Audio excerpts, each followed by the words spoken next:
juniors and seniors. You have the opportunity today to be here at the Distinguished Alumni Assembly. Some of you were here last year, and you had the opportunity to see some of the outstanding graduates from McCaskey High School. And for half of the people in this room, hopefully in less than 6 weeks, you too will be a graduate of McCaskey High School.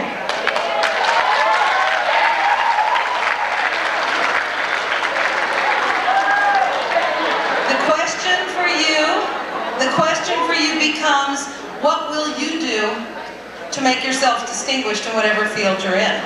And today you're going to hear from some of our graduates who have done just that. I almost don't want to do this in front of them, but I want to remind you that in this assembly you want to be appropriate, give appropriate assembly behavior, you know that, and respond. And remember, this is an opportunity to talk to some people, to hear from some people that sat in these seats years ago. They were you, and now they're here. It's exciting to have these people with us today. So at this time, I'm going to turn it over to Bill Brown, who's the president of the Alumni Association, so he can begin the program. Thank you.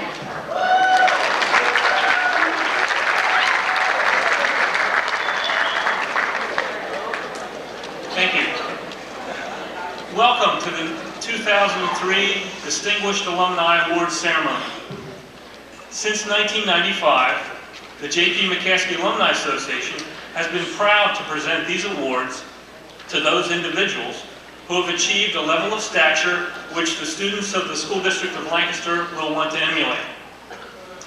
The 5 we honor today have in fact demonstrated outstanding character and achievement in their fields and in their community. Their success is not, however, the attainment of particular goals. Rather, it is better described by Morehouse College graduate Herman Cain when he said, "Success is a journey, not a destination. It is an uphill journey with a lot of detours." These are terrific alumni in McCaskey whose journeys are great examples and contain lessons for us all. The description of success being a journey reminded me of last Christmas, when my wife took off to go shopping in a mall at which she was unfamiliar in Philadelphia. Several hours after she left, about the time I imagined she would be running out of money and starting the trip back to Lancaster, a news break interrupted the basketball game I was watching with the report that a car was going the wrong way around the King of Prussia Mall, causing all sorts of problems. Being the caring husband I am, I called her on her cell phone to warn her about the traffic problem.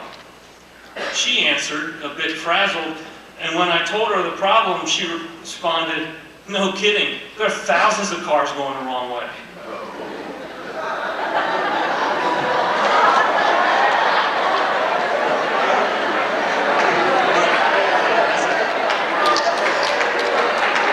She's okay now.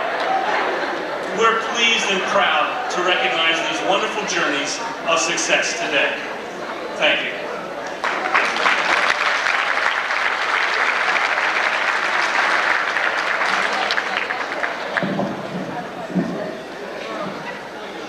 Says do not touch. Good morning, everyone. I am Ricardo Curry, the new superintendent for the School District of Lancaster.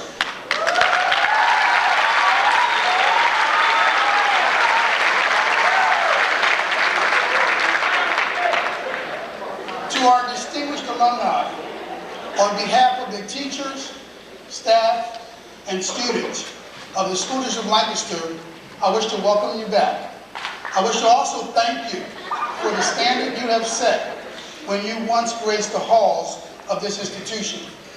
I also would like to thank you for the standard you have set during your professional careers.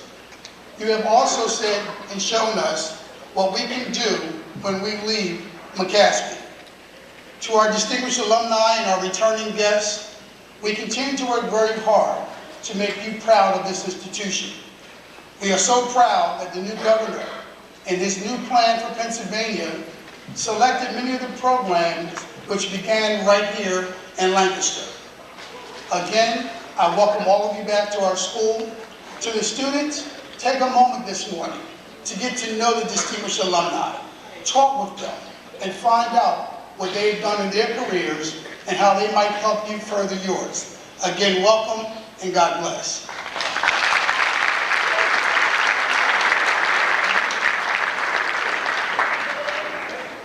I have the honor of introducing to some and bringing to the podium for others, Mr. Dick Hawksworth from the class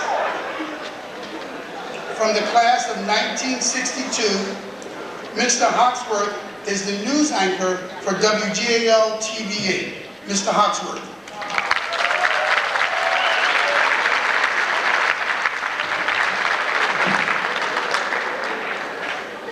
Thank you, Superintendent Curry. Good morning, McCaskey. It is always a pleasure to come home to J.P. McCaskey High School.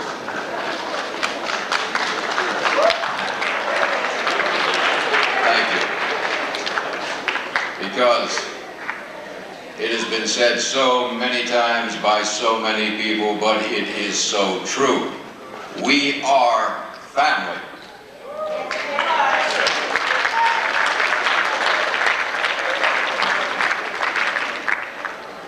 I have a couple of changes I want to announce to your program, as Superintendent Curry told us, and we are pleased to announce that after the program was printed, he was named Superintendent of the School District of Lancaster. So, congratulations, sir.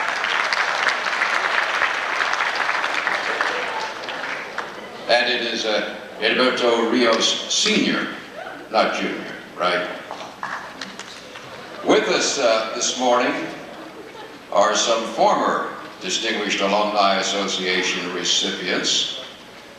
The Honorable Katie Buck-True, Pennsylvania State Representative, class of 1958, McCaskey. Katie.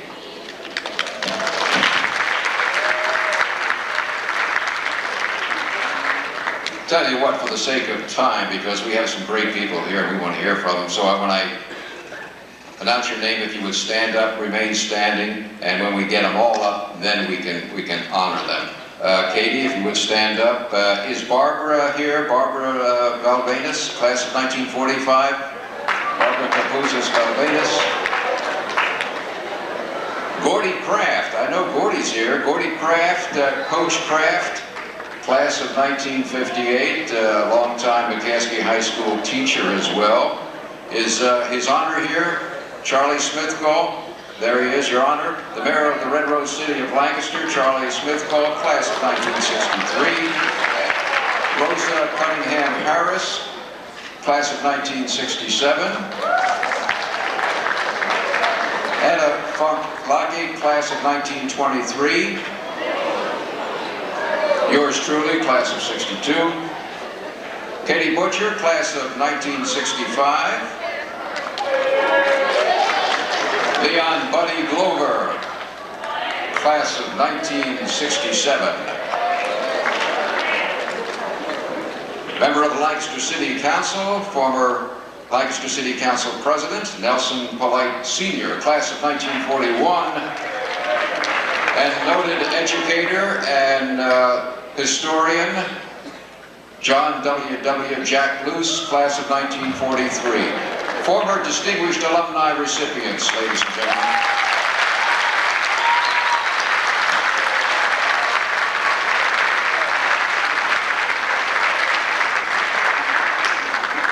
And as you might imagine, every year when the committee meets to decide who will be the recipients, the 5 recipients of this year's Distinguished Alumni Association Awards, it is a difficult decision because so many fine people pass through the halls of McCaskey High School, and it is one of the most difficult decisions we have to make. And the committee that makes that decision is comprised of Susan Garafola. Susan? Here she is, yes, up here. Up, the lady in red. I also want to tell you that Susan was the catalyst, the motivation behind the formation of the McCaskey Alumni Association. And this is coming from a person who is not a McCaskey graduate, but she cares so much about this fine institution that she said, let's move ahead with an Alumni Association. Thank you, Susan. Other members of the committee, Nicholas Giannopoulos, is Nick here? Yours truly, Joe Notwell, Stokes, class of 1956. By the way, Nick is a member of the class of 41. Nelson Polite, senior, class of 41. Sherma Height, Alston Snoom. Well, I can never get that correct. Sherma Height. Okay, we're going to stop there, Sherma. There she is down there. Class of 1967. All right, ladies and gentlemen. How many of you came to McCaskey from Reynolds? All right,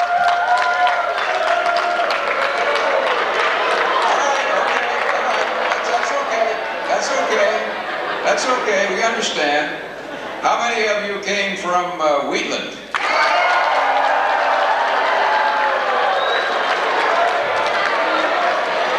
That's okay, they're not bad people either. How many of you came from Lincoln?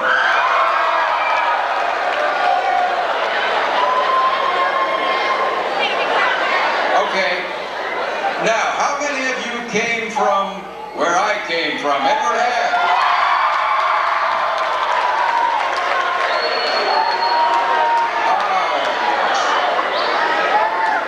Edward Hand.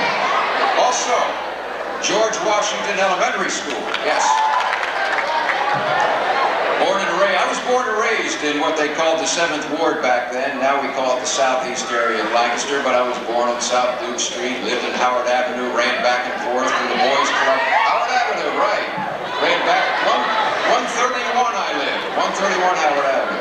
Ran back and forth from the Boys Club to the Christmas Attics, back and forth, yeah. Would you, let me just ask you this. Let me just answer this. Would you guess that I was an honor student here at McCaskey? Would you guess that? Not on your life. There was no way, people. In fact, there was grave concern that I was not going to graduate from J.P. McCaskey High School. Oh yeah, oh yeah. I had the good fortune. But see, I came from Edward Hand. I had a chip on my shoulder. Not that everyone who comes from Edward Hand had, but I did. Things weren't all that great at home. I can honestly say that. So, you know, and I'm sure some of you out there can identify with that. So I came to McCaskey with my chip on my shoulder. And I didn't want to be here, I'll be honest with you. Didn't want to be here. I had the good fortune of getting in a classroom of an English teacher by the name of Clifford D. Hartman. He saw something in me worth nurturing. He thought I could be something. He saw some talent in there that he said I had when it came to writing. And he told me from the very beginning of the school year he was going to stay on my case and he was never going to get off, no matter how much I didn't like it. And thanks to him, I graduated from this fine institution in 1962. Thanks to him, I went on and got some of a college education. Thanks to him, I am where I am today.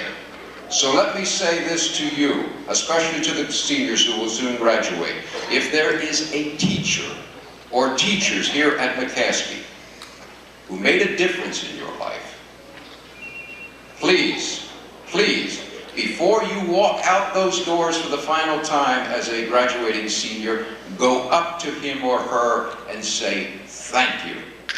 I regret I never did that to Clifford Hartman. I wish I would have. Please don't make the same mistake I did. Don't think there is always going to be enough time, because tomorrow there may not be. So please go up to that teacher and say, thank you, thank you. Because every time I drive down Howard Avenue, I can hear Mr. Hartman saying, Hawksworth, you're mine and I'm not going to let go. Thank you.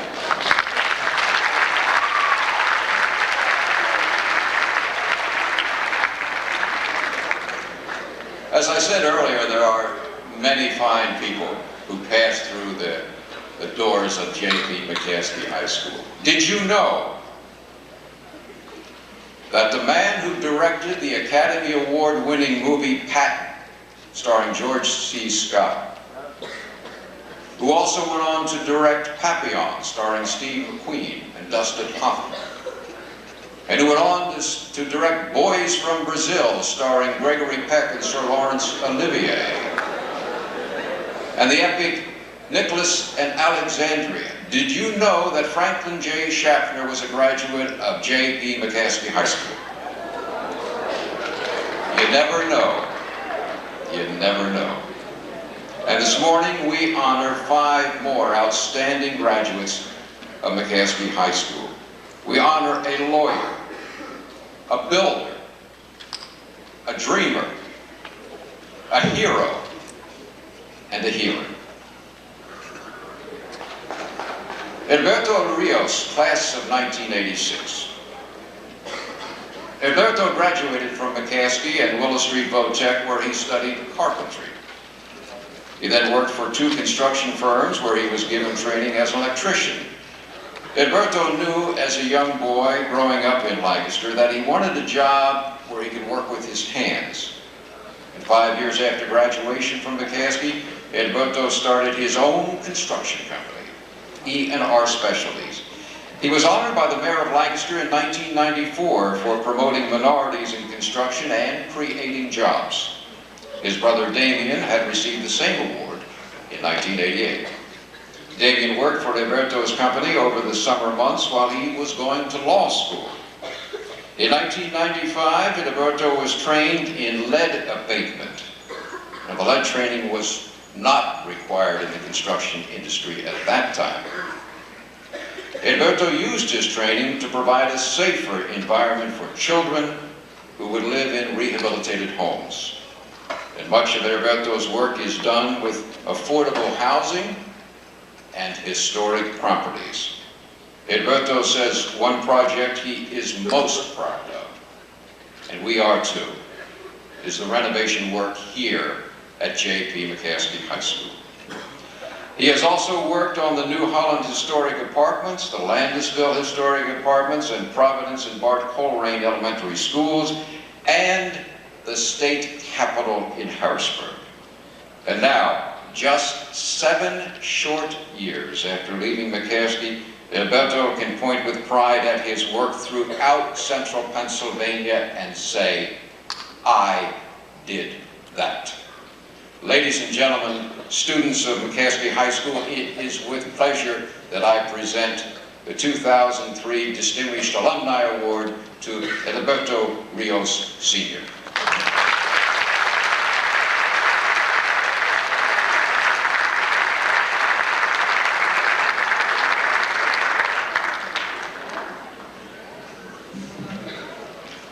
Good morning. It's a great honor to be here today. I'd like to thank the faculty, the Alumni Association, my family, and all the students here. And I'd like to thank Buddy Glover, who used to be my house principal. I remember in the summer before I came to J.P. McCaskey, Mr. Glover walked to each and every individual student that was going to be underneath his wing. We lived out by WGAL, so I know it was a long walk for him. And he took the time out to tell me what I would be expecting when I came to McCaskey. And over the next 3 years, he kept an eye on me. Sometimes I got in a little bit of trouble and he set me straight. But I'd like to tell you that one thing that I know we take for granted every day, that McCaskey has to offer, that a lot of other schools I noticed do not offer. We've worked at a lot of schools throughout the state. And if you look to your left, if you look to your right, McCaskey is the melting pot of Lancaster County. And believe it or not, that helped me a lot through the construction industry and through business. Being able to relate to other people without just looking at the color of their skin and letting them know who I am when they have questions.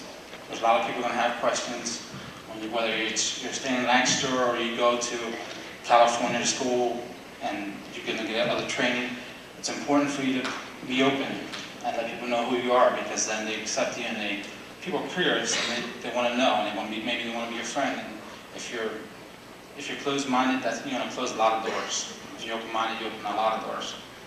And being open-minded opens a lot of doors in the construction industry. There's new developments in the industry daily, and there's a lot of people in the industry that think one method is the only method. And when you keep your mind open, you'll realize there's easier ways to do things. You can learn a lot more from other people. So just make sure you keep your mind open to what other people have to say, and you'll learn a lot.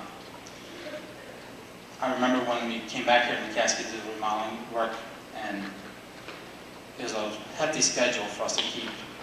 And when we were done, we could appreciate the work that was done. And if you're a student here, you don't realize that you take it for granted every day. The hard work that administration and the janitors have, if you go to another school, you would appreciate how much pride you have in the school compared to other places that you might go to that don't take as much pride. But the students, the faculty here, and the administration, I know, take a lot of pride in. I'd like to thank everybody for this award. Good day. Thank you.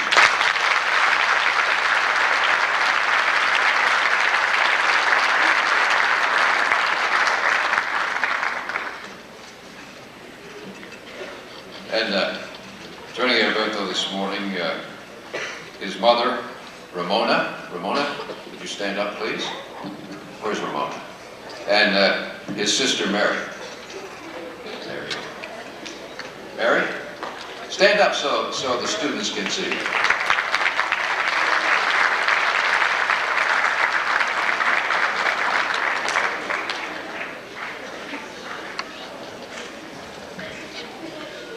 Our next recipient is Vera White-Harris, and Vera's husband Lee and daughter Jessica are with us. Lee and Jessica, would you stand up, please? Here we are, down front.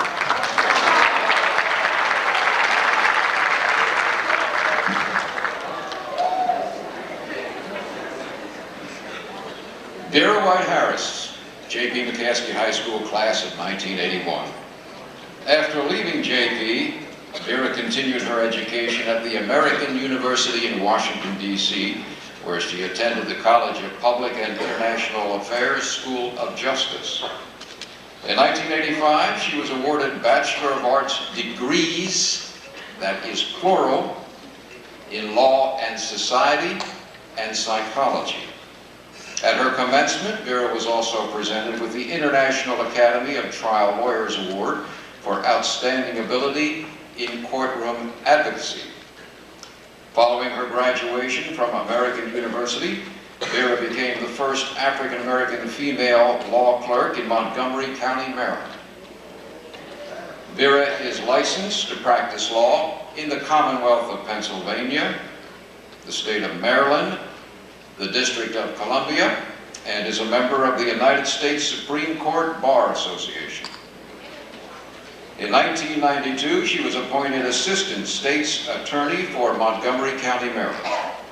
In her role as a prosecutor, Vera has prosecuted traffic cases, juvenile cases, crimes involving domestic violence, and other serious offenses. She has become active in programs against domestic violence. Vera has testified before the Maryland State House of Delegates and the Maryland State Senate in support of domestic violence legislation. In one of her many volunteer activities, Vera is a member of a statewide committee that is responsible for revising the rules of professional conduct for Maryland lawyers. Ladies and gentlemen, students of J.P. McCaskey High School, it is an honor to present the 2003 Distinguished Alumni Award to Vera White-Harris, class of 1981. Good morning. I am deeply humbled and honored to receive this award today. It's been almost 23 years since I stood on the stage at my graduation, but I feel like I'm right at home. I remember singing on this very stage, running track and field, the debate team, and all of the wonderful teachers here. I still have my high school yearbook. The title of the 1981 yearbook was Exodus. What a fitting title. According to Webster's dictionary, one of the definitions of Exodus means a mass departure. You are about to engage upon mass departure at graduation as you enter the world. Be proud of who you are and where you come from. When people find out that I am from Lancaster, Pennsylvania, they talk about the wonderful work ethic and great community here. Remember that to whom much is given, much is expected. Webster's dictionary offers a second definition of Exodus as a way out. Where you come from is not nearly as important as where you finish. Barbara Jordan grew up in an impoverished section of Houston, Texas. After graduating from college, she became the first African-American to be elected to the Texas Senate and the first African-American woman to represent a previously Confederate state in the United States Congress. Senator Daniel Inouye survived prejudice and the loss of his right arm during World War II to become the first congressman from Hawaii and the first American of Japanese descent to serve in Congress. Cesar Chavez was born in an adobe home in Arizona. In 1962, he founded the National Farm Workers Union to secure rights for Hispanic migrant workers. Ben Carson was raised by an African-American single mother who only had a third-grade education. Ben had an uncontrollable temper, and the kids at school called him a dummy. But his mother had great faith and instilled in her children the value of education. Today, Dr. Ben Carson is a world-renowned pediatric neurosurgeon. Ruth Bader Ginsburg was the daughter of Jewish immigrants.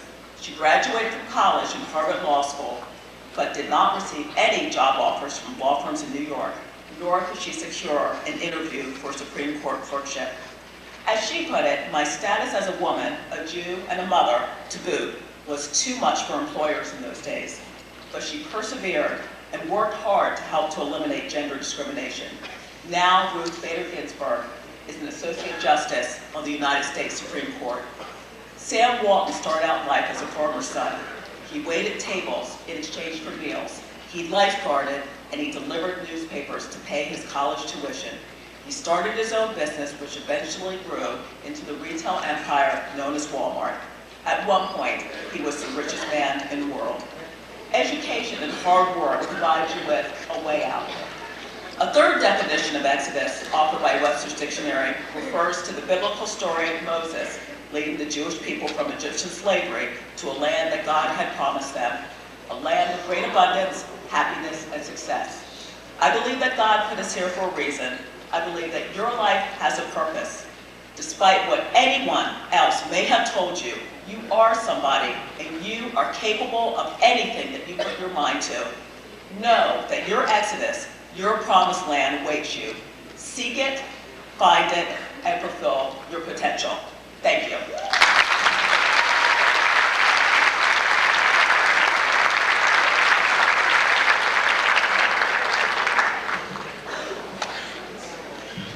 Thank you, Vera.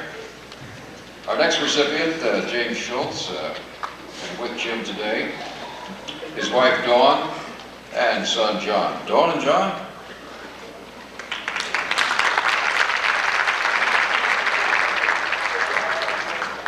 Remember at the beginning of the program, I said we had a lawyer, we had a builder, we had a dreamer, we had a healer, and we had a hero. Jim Shultz is the dreamer. Right, Dawn? Right, John? Yeah. Jim Shultz. James Shultz, class of 1964. When Jim graduated from JP, he headed west to the west end of Lancaster and Franklin Marshall College.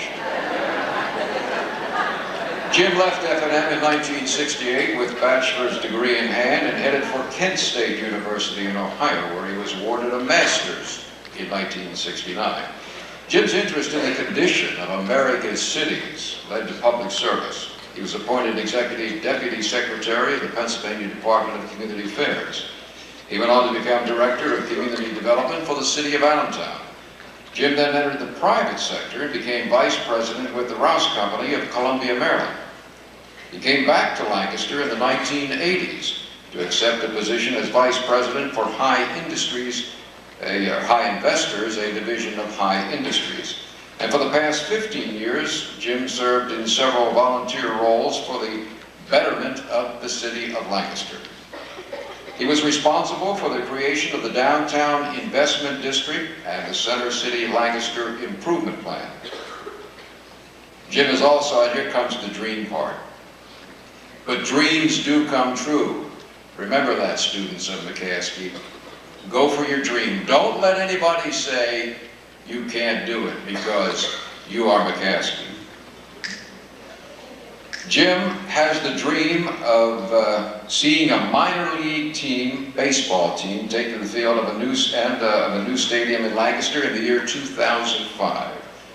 He's a founding member of the Bring Baseball Back to Lancaster Committee. Jim is past president of the Housing Development Corporation. HDC is a non-profit company that provides affordable housing to low-income families in Lancaster. Jim recently returned to High Industries in a position with High Associates. Jim's list of volunteer activities is long and varied. He's a founding member and chairman of the Loan Committee of the Community First Fund. This fund provides low-interest loans to minority and female-run businesses and for affordable housing developments. He's a member of the YWCA Board of Trustees. I first met Jim in the 1980s when he was president of the Rohrstown Youth Association.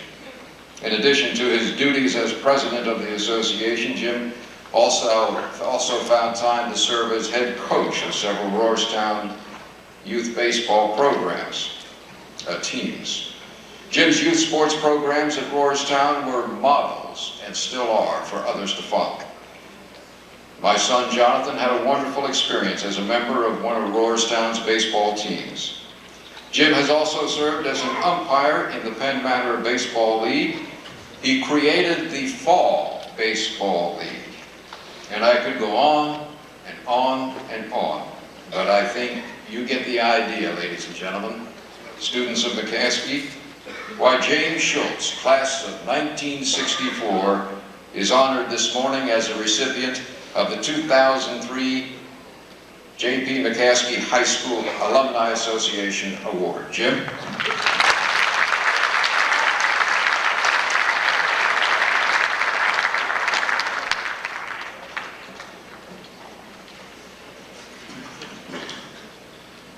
Good morning. I want to let you know this is a really big deal. This is a really big deal. I saw Katie True before, and this is pretty much unsurpassed. To be able to stand up here and represent the class of 1964 in terms of receiving this award. I want to tell all of you how deeply humbled I am being honored by this McCaskey Distinguished Alumni Award, knowing many of the people who have received this award in the past, knowing the people and their accomplishments who are to receive this award this morning, and knowing many McCaskey alums who have made outstanding contributions to the Lancaster community and to other parts of American society. I am truly honored to receive this award. For me, the McCaskey High School experience was one filled with hard work, outstanding teachers, and good times. Academically, I truly believe that McCaskey prepared me extremely well for my college and graduate school experiences and for my professional career. McCaskey High School served to give me an outstanding educational platform from which to make my mark on society. Hard work meant that I did my homework and prepared for tests. Now you may be sitting there saying, what? Homework and tests? Gotta be kidding. But I want all of you to know that homework and tests are what life is all about. You will be able to influence people if you do your homework. Just as you have to do homework in order to better understand the material in school, in the real world you must do homework by doing your research and preparing information. By doing your homework, you will be prepared to show your bosses and colleagues that you know what you're talking about. Doing your homework in real life gives you credibility. Being prepared for tests in high school also gets you ready for the tests you will face in the real world. I think I've been pretty effective because I've done my homework and because I prepared for the tests that I faced in both the government and business sectors. For example, when I was the president of the Housing Development Corporation, the builder of housing for low and moderate income families, I had to make presentations to people who controlled money, and I had to be prepared to meet the test or we wouldn't get the funds necessary to build the housing. Well, we met the test by making effective presentations, got the money, and built the housing. Now, good times. Good times in McCaskey meant good friends. My best friend from my days in McCaskey is here with my son this morning, and that is my wife, Dawn. We met in McCaskey. She came from Reynolds. I came from Han. And we'll be married, believe it or not, 35 years in June. And actually, Dawn and I began dating in April of 1963, so we just passed 40 years of being best friends.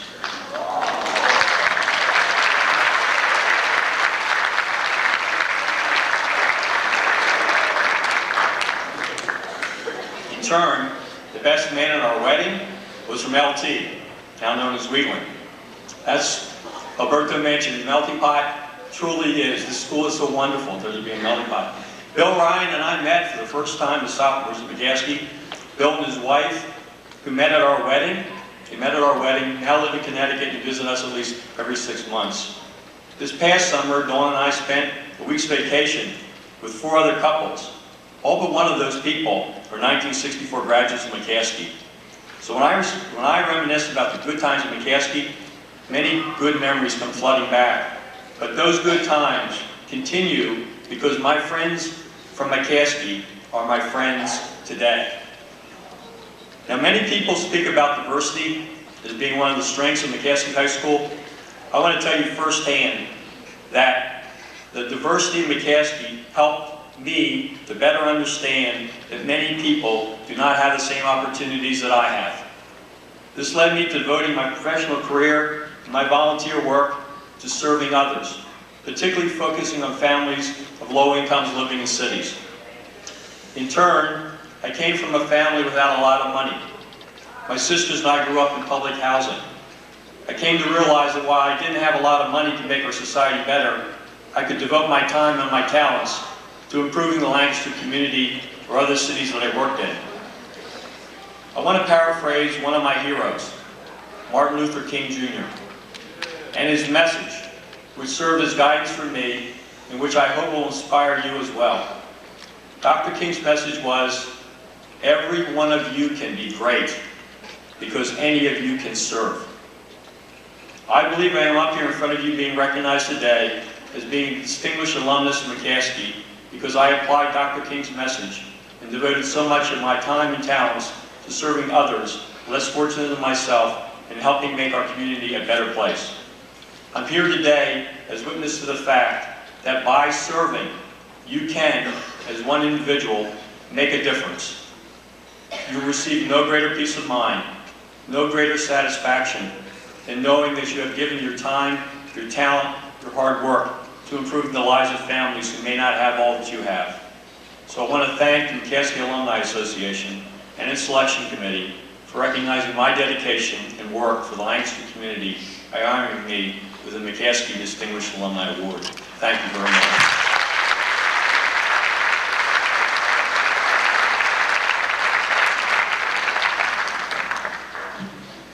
Thank you, Jim, and again, congratulations. And now the healer. With Dr. Clark McSparren Jr. is his wife, Ethel May. She, where is Ethel May? She left? Oh, to the left. Okay, here she is. Hello again. Clark McSparren Jr., class of 1951, J.P. McCaskey High School. After graduating from McCaskey, Franklin and Marshall College was Clark McSparren's next stop on his road to a career in medicine. Clark graduated from F&M in 1955 and headed to Philadelphia and the University of Pennsylvania School of Medicine. Dr. McSparren graduated from Penn in 1959 and after served an internship at Pennsylvania Hospital and a pediatric residency at Children's Hospital of Philadelphia, and 2 years in the United States Navy. And then Clark returned to Lancaster where he began his practice of helping keep generations of Lancaster's children healthy. Dr. McSparren's special interests are in the areas of infectious disease, asthma, and attention deficit in children. In 1967, Dr. McSparren was named the first medical director of Lancaster's Head Start program. In the 1970s, he established a cystic fibrosis clinic at Lancaster General Hospital. In 1974, he co-founded the Lancaster Committee Against Child Abuse, and he serves now as school doctor at Carter and McRae Elementary School. He is a man who deeply cares about his community. Clark is a three-time Lancaster Symphony Orchestra board member. He built a harpsichord that has been featured in the Symphony's concerts and several shows at the Fulton Opera House.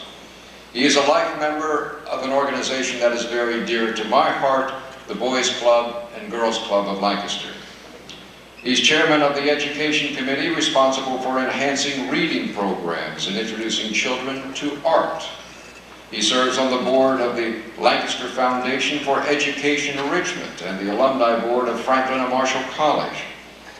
But it is his caring and compassion as a doctor to children that has endeared Clark McSparren Jr. to thousands of people spanning 3 generations. He is a lot like the late Fred Rogers, Mr. Rogers.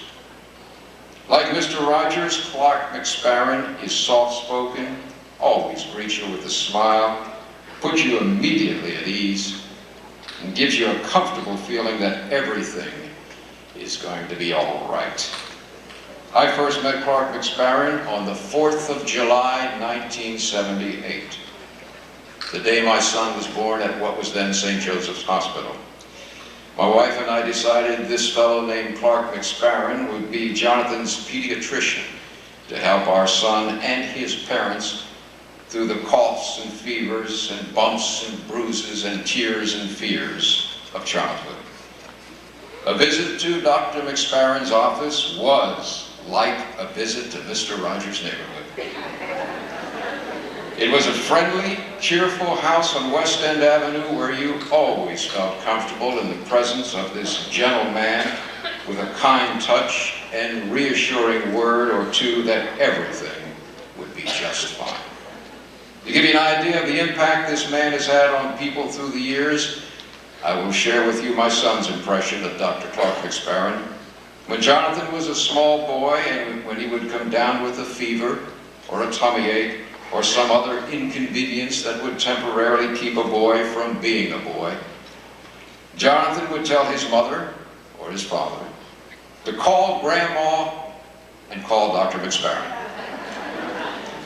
And I have to tell you, Clark, if you are in a position where you are second only to Grandma when it comes to making the hurt feel better, you indeed hold a special place in the heart of a child. It is with honor and pleasure that I present the J.P. McCaskey Distinguished Alumni Award for 2003 to Dr. Clark McSparren, Jr.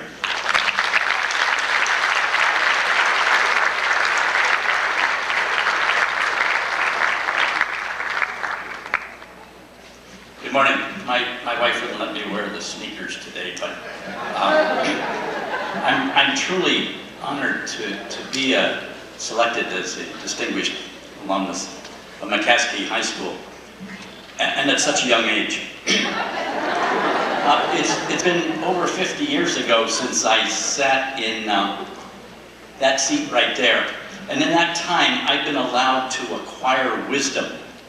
To paraphrase the poet Robert Frost, wisdom is hanging about until you got it right. Now, I'm not sure I've got it right yet, but I'm working on it. And my 3 phases of McCaskey exposure started first. I came back to Lancaster in 5th grade and started at Thomas Wharton Elementary School. And that was 5 grade schools in 5 years. Now, I wasn't asked to leave.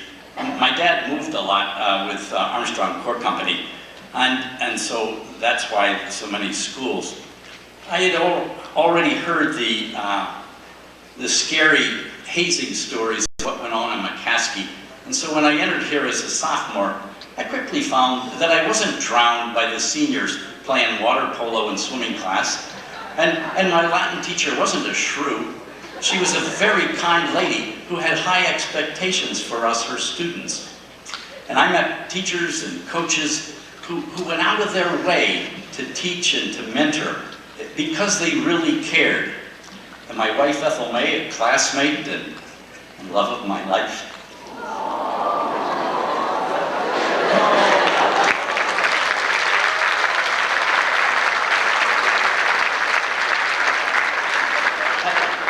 She had a similar experience and yet very different one into this place. And incidentally, my high school advisor, Ernie Kilgore, just celebrated his 102nd birthday. The second phase of my McCaskey experience happened about 20 years ago when our youngest daughter, Jenny, came here as a junior from another school, just starving for the sciences, biology, chemistry, mathematics. And her first day here, she was told by her advisor, Jennifer, you could blend in with the crowd, pass along the hallways, nobody will bother you, nobody will challenge you. Or you can study hard, seek out the opportunities, question and your teachers and professors, and you'll come away with an outstanding education, prepared for college, prepared for life. Now the third phase is an ongoing one for me. First is my work as a pediatrician with adolescent patients, some of whom are students here at McCaskey. My early days with Head Start, with the preschool kids of Lancaster, and then later with the reading program, Read to Succeed with the Boys and Girls Club. And presently as a board member of the Lancaster Foundation for Educational Enrichment, and as a school physician for Carter and McRae Elementary School. I see this place often in those various phases, and this is truly an outstanding place with its long line of conscientious and dedicated teachers, and you, the sharp, alert, hardworking students. This is truly a learning place. Well, what did I learn at McCaskey? Well, early on I found that luck had very little to do with happiness or success in life, but I did learn that I was responsible for my own dreams, my own goals, and my own plan. And secondly, if I prepared fantastically well, thoroughly studied, researched, practiced, and thirdly, if I worked very, very hard, I could succeed. Now you've all heard that phrase, a picture is worth 1,000 words. Well, as John Fry said at his inauguration just a few weeks ago, as the 14th president of my college, Franklin and Marshall, he said, sometimes we need those 1,000 words. Well, I know at my age I'm not going to find any shortcuts, and I was raised before the television era, so I really need those 1,000 words. But each morning, I wake up with an eagerness to find out what I can learn today, what project I can finish, and what I can start, and that's what keeps me alive. I'd like to close with a parable from my Scottish heritage, and it goes like this. Every morning in the hills of Scotland, when the sun does rise and the day does break, the hare awakes. The hare is a Scottish rabbit. The hare awakes, and he knows that he must run faster than the fastest fox, or he will be eaten. And every morning in the hills of Scotland, when the sun does rise and the day does break, the fox awakes, and he knows that he must run faster than the slowest hare, or he will starve to death.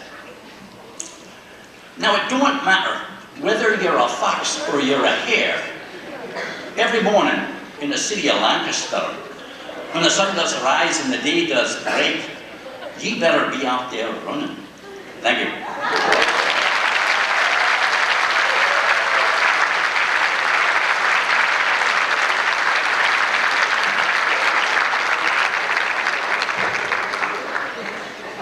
Thank you, Dr. McSparren. Do you see why he is a beloved children's doctor?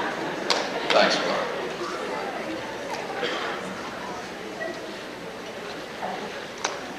Now the hero. And with Richard Winters is his wife, Ethel. Ethel Winters.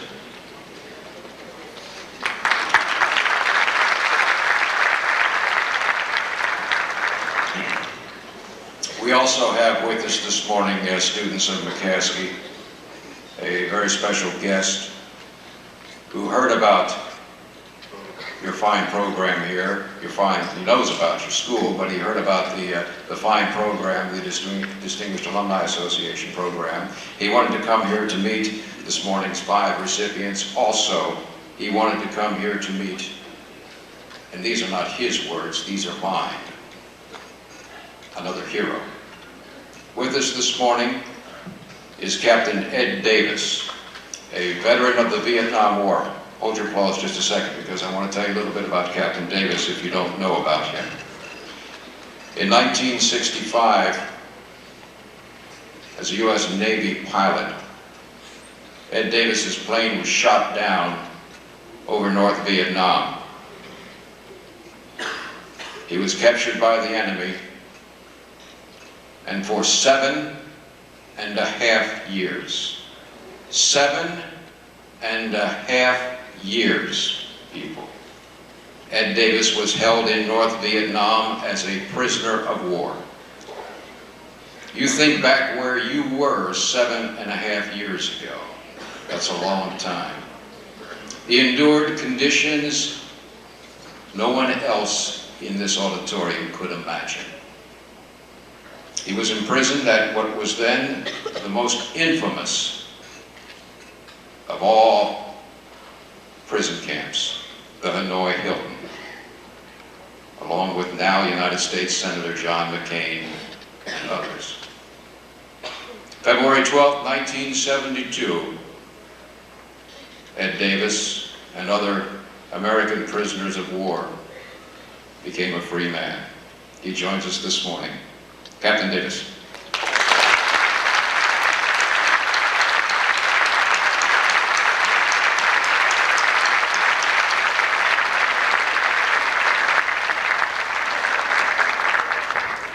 Richard Winters, class of 1937.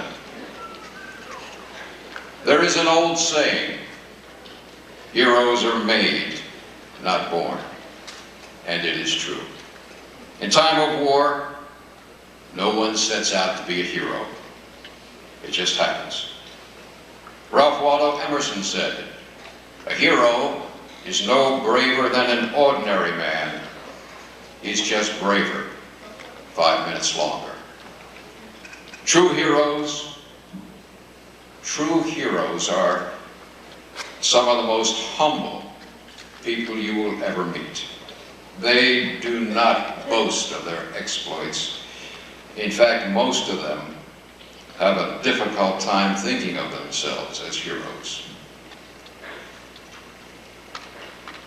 This is a book about American heroes. It's called Band of Brothers. It was written by the late historian Stephen Ambrose. I want to tell you, this is a fascinating book. And what makes it even more fascinating is it's based on actual events and the people who lived them.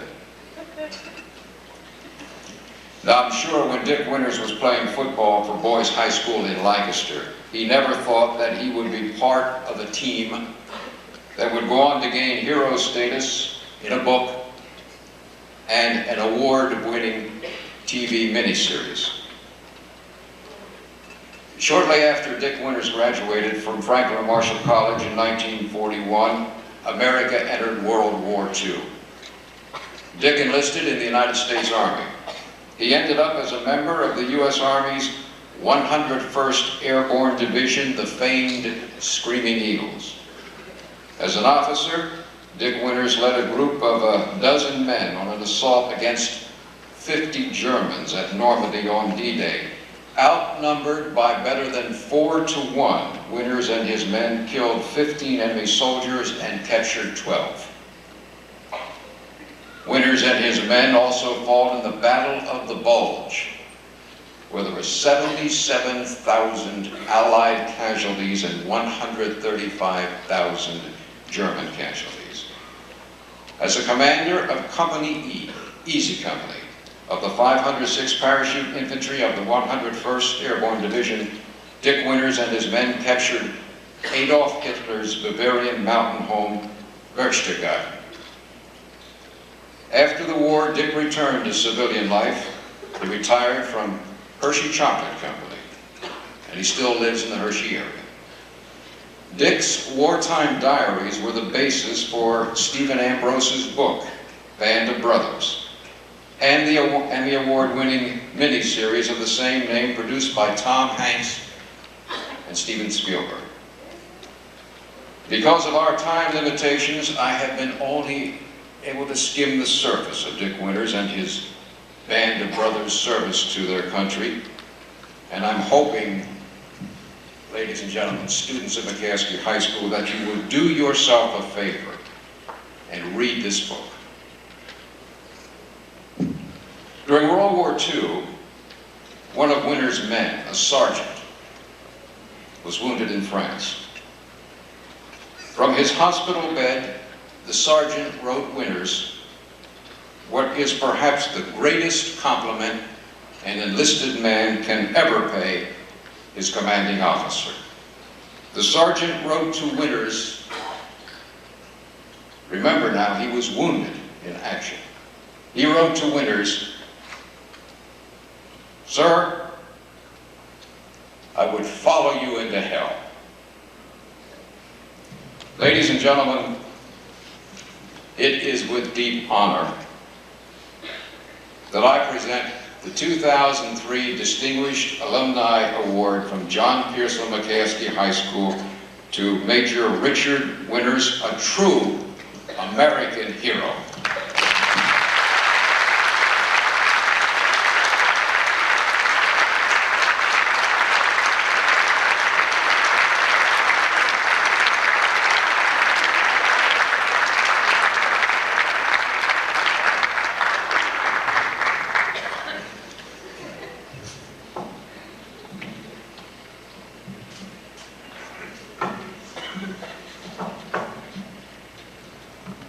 Very difficult to share some thoughts when you start off with tears in your eyes.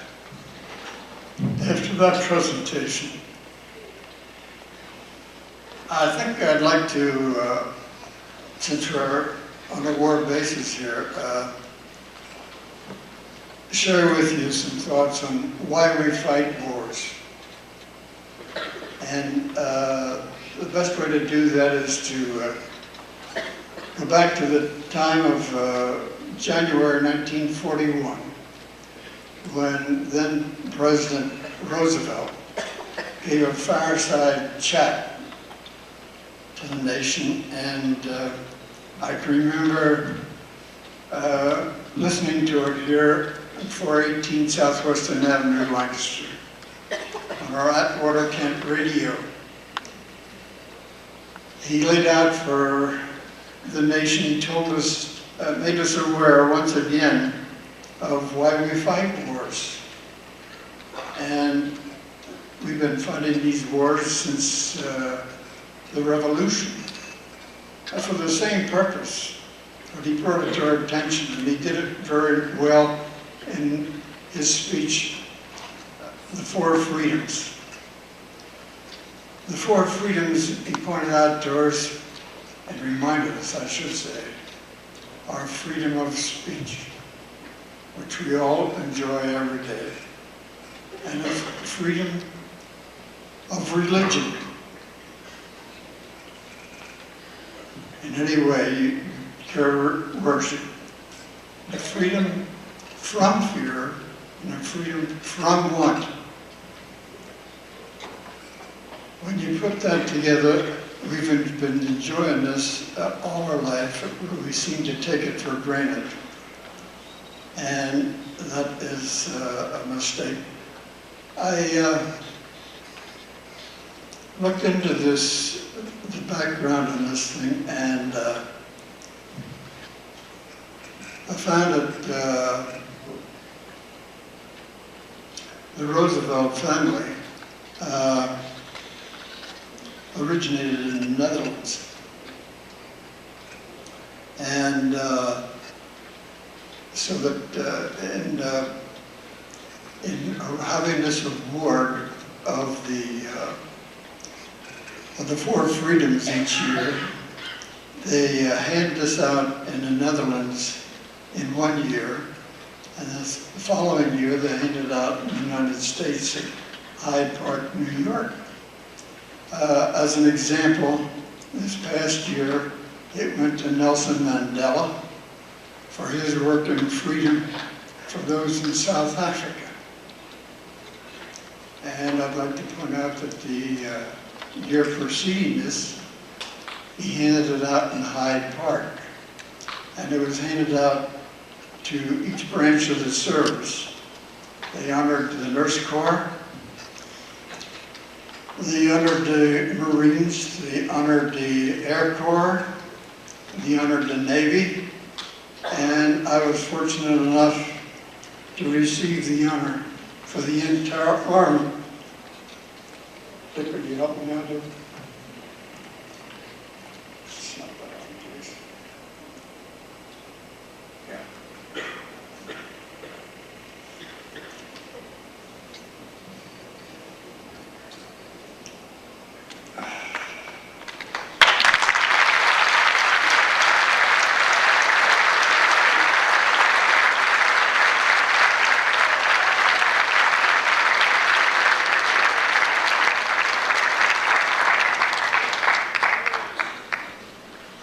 What an honor.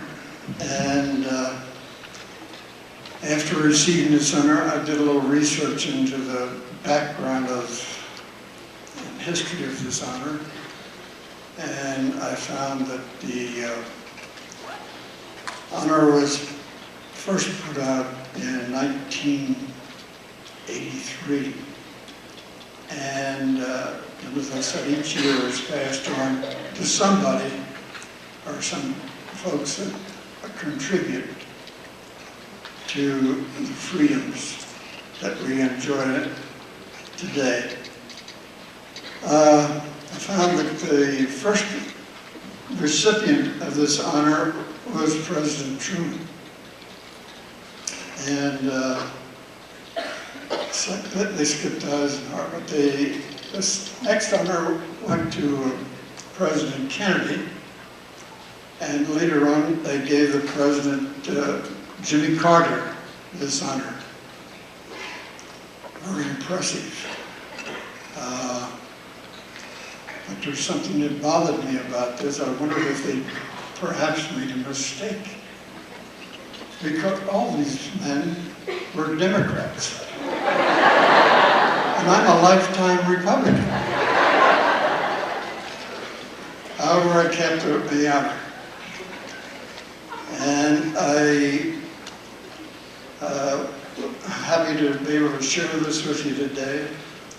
But I'd like to, in doing this, send out a challenge and a suggestion to each and every one of you students. And it's a simple little challenge. It goes something like this. Every night when you go to bed, you brush your teeth beforehand. You look in the mirror by yourself, and I want you to answer only to yourself, and I want you to answer honestly. Today I did my best.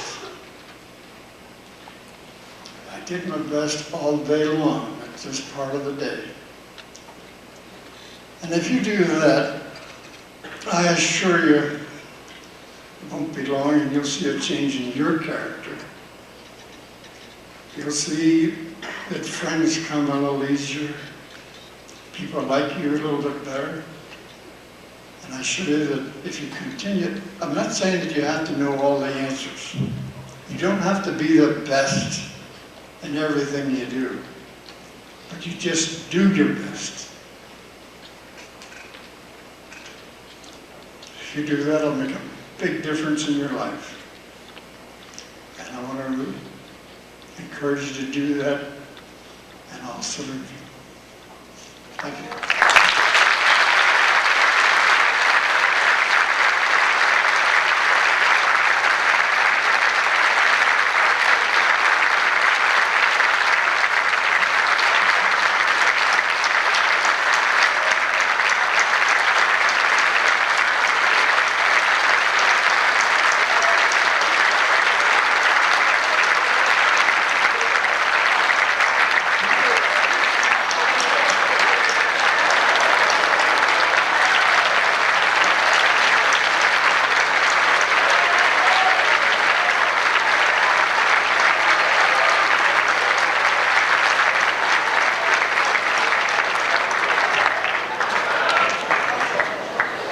I can tell you, ladies and gentlemen, as a former sergeant in the United States Air Force, that is the kind of commanding officer I would follow into hell.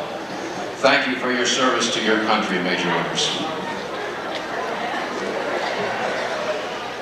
Ladies and gentlemen, I present to you the class of 2003, our 5 distinguished Alumni Award recipients.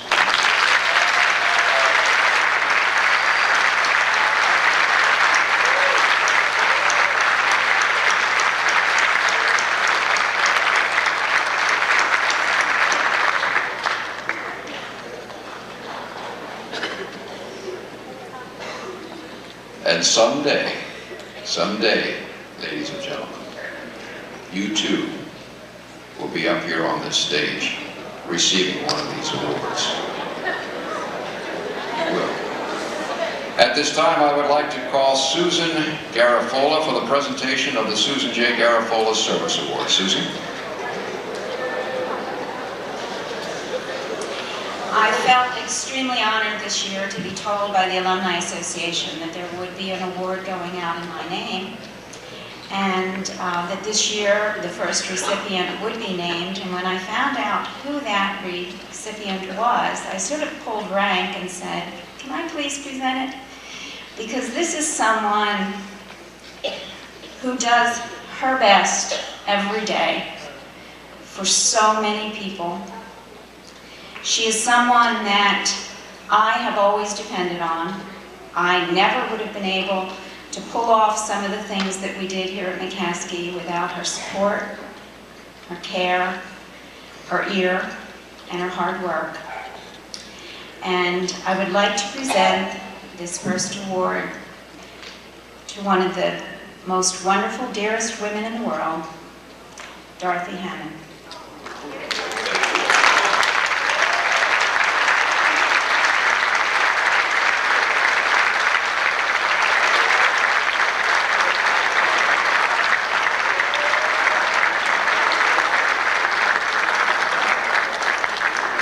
Also a graduate of J.P. McCaskey. She was the first president of the J.P. McCaskey Alumni Association, and she is the proud mother of 7 McCaskey graduates.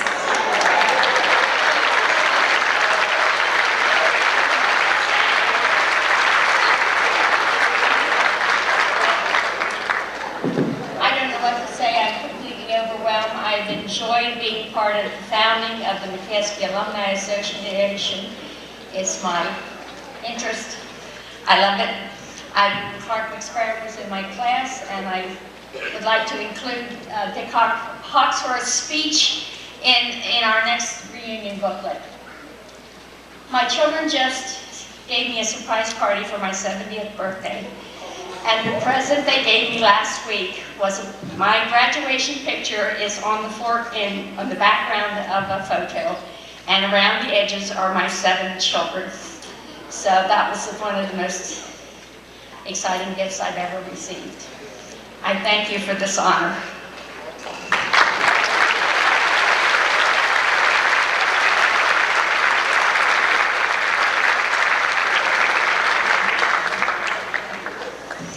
And now, Dr. Amy Hodges with the closing remarks to this morning's program. Okay, before we go to second period, we know that this has gone a little long, but as you can see, what you've had the opportunity to experience today is the history of McCaskey and a glimpse for your future. And again, what you heard people talk about, no matter what their individual abilities, no matter their individual accomplishment, was that they persevered, they set a dream, they worked hard toward their goals. And that's something that each of you can do, no matter what your future is. So whether you're going to college, whether you're going to technical school, whether you're going to the military, or whether you're going to a career, you need to do, as Mr. Winter said, Major Winter said, do your best every day. Juniors, you're sitting in here and looking ahead to your senior year. Today, you're going to begin course selection for your senior year. As you do that, think about what you need to take to prepare you.